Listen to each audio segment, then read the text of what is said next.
Hi, welcome to my Little Pollywog Boutiques YouTube channel. Today I wanted to make a video and talk about some of the tools that I use as a reborn artist. Of course, everybody knows we use paintbrushes and paint, but I wanted to get a little more in depth and explain a little bit the other tools that we use and how we use them. Eventually, I am hoping to make a video showing you how I reborn dolls. But for right now, I thought I'd just introduce y'all to some of the tools we use. So first things first is going to be paints. Now, there are several different paint mediums that you can use to paint your reborn dolls. Some people use acrylics, some people use heat set paints, and others use just other types of air dry paints. Back at the beginning of reborning, people used glass paint to paint the fingernails and the lips, but we've kind of moved forward from there. So I use heat set paints. I love the Bountiful Baby premix paints. I love the Authentic Reborn premix paints. I have some DKI premixed heat set paints also. Some of it I just like to mix myself and see how I feel about, how the color is going on to the vinyl. And the layers you put it on makes a difference and all of that. So, but yeah, I use heat set paints. So here we have my handy dandy little paint containers. Over here in the top drawer, I have my Bountiful Baby premixes, creases, eyelid, blush, brow. They actually have an entire paint by number system. That's why some of the jars are labeled with numbers. They have ethnic colors. They have, it's just a really good starting place was the Bountiful Baby starter kit. Now in here, I keep all of my yellows and browns. I've got burnt umber, brown, the yellows. I also have my flesh tones in here also. And down here is where I keep all of my reds, my pinks, my purples, my whitest tucked way in the back. And then over here, we have all of my blues and greens. I have a ton of greens because I am reborning Baby Yoda. So I bought a lot of greens for that to see how it would look. And down here, kind of out of order now, is where I keep my Authentic Reborn premixes, which is really great. They're already pretty much thin, to the right consistency. Got the internal wash, lip color, crease color, blush color, micro veining color, realistic, lifelike veins, eyelid veins, shine removers. So that's all of my Authentic Reborn paints. This one right here is just some liquid lip blush and nail that I added thinner to. And this is a dark purple wash. I don't use the dark purple a lot, so it's got its own little container. And then in here is where I keep, my monster. Yeah, my 7-year-old made this little monster for me to keep me company. And in here is my DKI pre-mixed paint sets. Over here is where I keep all of my paints that are already mixed with thinner. I finally got some nice, decent-sized jars. So now I can just mix up the color I like and keep it. So I was remixing all of this each time I made a new baby because I didn't have any jars. This one I just mixed up today. This is my own special color blend for creases. Here's 11. The Bountiful Baby number 11 for the creases with its thinner. And if you see, everything is labeled. Model, blue model, yellow model, red, and oops, sorry about that, and so on. So this is where all of my things live, right next to my boxes of my little drawers.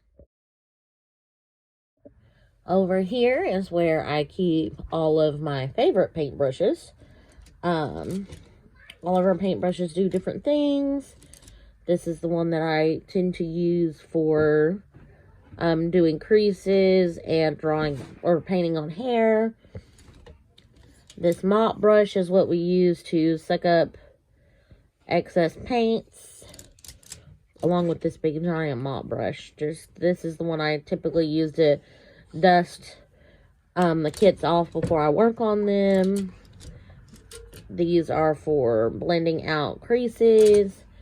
So these are my favorite paintbrushes to use. I have a drawer full of paintbrushes that,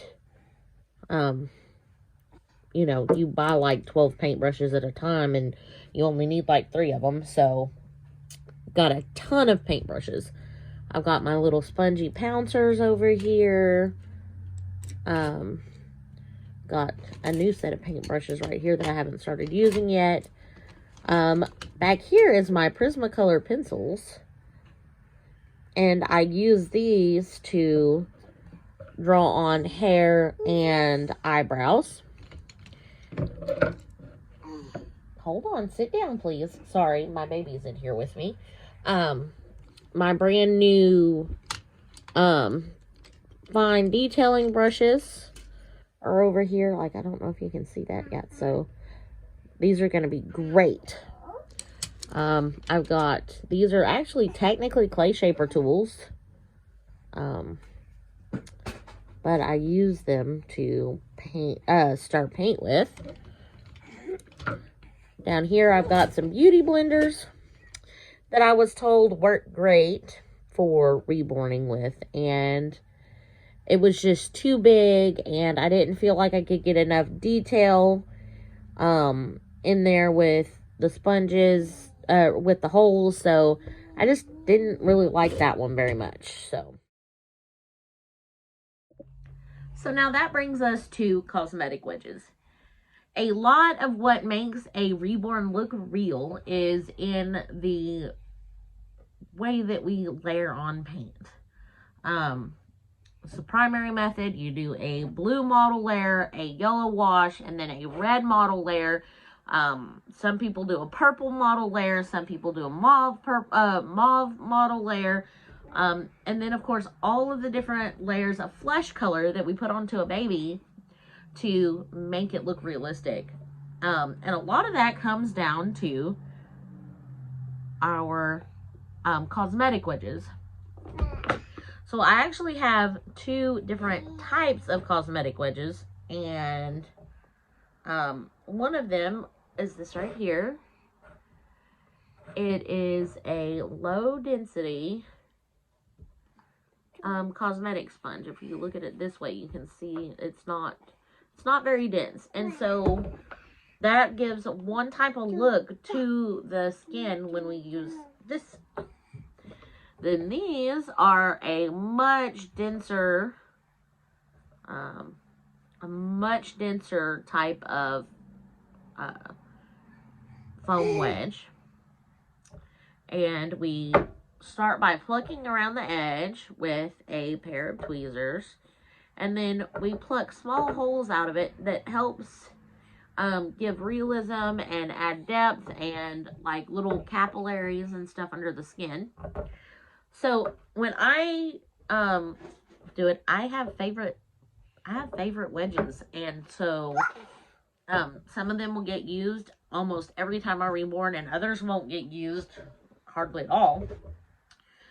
But I have different ones for different colors and different looks I want on the texture, different shades of the same color.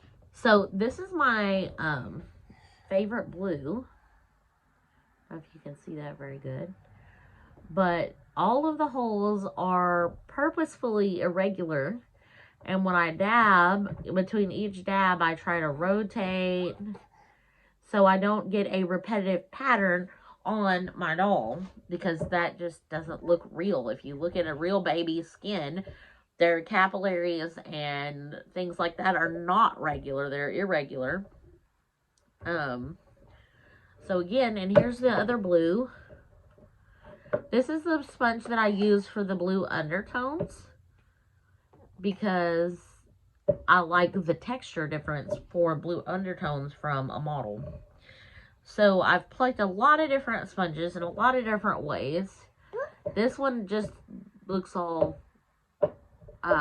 lumpy, because I like the way this looks when I go to blush the bottom of the feet, or the inside of the ankles, or outside of the ankles, or the knees. I like the way this looks when I'm using it to blush stuff. Of course, then I have my purple sponges, my light purple sponges, my red ones, my pink ones for when I do pink, which is not very often at all. That's mostly on my Yoda babies. And then, of course, we've got the skin tone ones and yellow. Now, when I do yellow, I do a wash. I don't do a model in yellow because it looks weird. It makes the baby kind of look freakishly bruised. But using a, just a regular one, kind of just stamping the yellow all over in a wash, just, it looks more realistic. And so, of course, I have ones that I've cut down to help get across the bridge of the nose, or in the corner by the mouth and the nose. I've got round ones for doing blushing on the cheeks. Little bitty oval ones. So, the way I pluck my sponges is super easy. Anybody can do it. And these are my favorite sponges. I have a lot of sponges, but these are my favorite.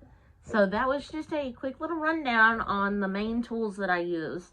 When I go to root a baby's hair, or apply their magnets in their mouths, I will make another video about that, but I don't have any of that stuff out and accessible right now. So stay tuned for a video on that. Thank you for joining me.